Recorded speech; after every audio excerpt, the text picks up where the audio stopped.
പേര് കാവ്യ. ഞാൻ recent IELTS വിന്നറാണ്. IELTS എക്സാമിനെ കുറിച്ച് എനിക്കൊരു ഐഡിയ ഉണ്ടായില്ല. ഞാൻ ഭയങ്കര കൺഫ്യൂസ്ഡ് ആയിരുന്നു. ഞാൻ ഷോർട്ട് ലിസ്റ്റ് ചെയ്ത ഒരു 3-4 ഇൻസ്റ്റിറ്റ്യൂട്ട്സിൽ ഒന്നായിരുന്നു വിദ്യാരമ. ബട്ട് സ്റ്റിൽ ഞാൻ കൺഫ്യൂസ്ഡ് ആയിരുന്നു. ബിക്കോസ് അത്രയും കേട്ട് കേൾവിയില്ലാത്ത ഇൻസ്റ്റിറ്റ്യൂട്ട് ആയിരുന്നു. എനിക്ക് അങ്ങനെ വലിയ ഐഡിയാസോ അങ്ങനെ ഒന്നും ഉണ്ടായിരുന്നില്ല. ദെൻ ഞാൻ ഇവരുടെ ഒരു 1 വീക്ക് ട്രയൽ സെഷൻ ഉണ്ടായിരുന്നു, അത് അറ്റൻഡ് ചെയ്തു. ആൻഡ് ആ ഒരു 1 വീക്ക് ട്രയൽ ക്ലാസ് അത് കാരണമാണ് ഞാൻ ഡിസൈഡ് ചെയ്തത് ഞാൻ ഇവിടെ തന്നെ IELTS ചെയ്യുന്നത്. എന്നെ അട്രാക്ട് ചെയ്ത കുറച്ച് ഫാക്ടേഴ്സ് ഉണ്ട്.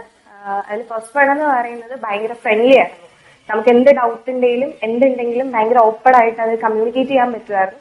ആൻഡ് ഫസ്റ്റ് ക്ലാസ്സിൽ തന്നെ മാം ചോദിക്കുന്നത് നമ്മുടെ വീക്ക് പോയിന്റ്സ് എന്താണ്, അല്ലെങ്കിൽ നമ്മുടെ ആ ഒരു എന്താ പറയാ കോൺഫിഡന്റ് അല്ലാത്ത സംഭവങ്ങൾ എന്തായിരുന്നു, അതിനെ വെച്ച് മാം ഫോക്കസ് ചെയ്യും, നമ്മളെ ഹെൽപ്പ് ചെയ്യും. അങ്ങനെയായിരുന്നു. ദ സെക്കൻഡ് തിങ് എനിക്ക് ഭയങ്കര അട്രാക്റ്റീവ് ആയിട്ട് തോന്നിയത് നമുക്ക് ഭയങ്കരമായിട്ട് ഇൻഡിവിജ്വൽ അറ്റൻഷൻ കിട്ടും.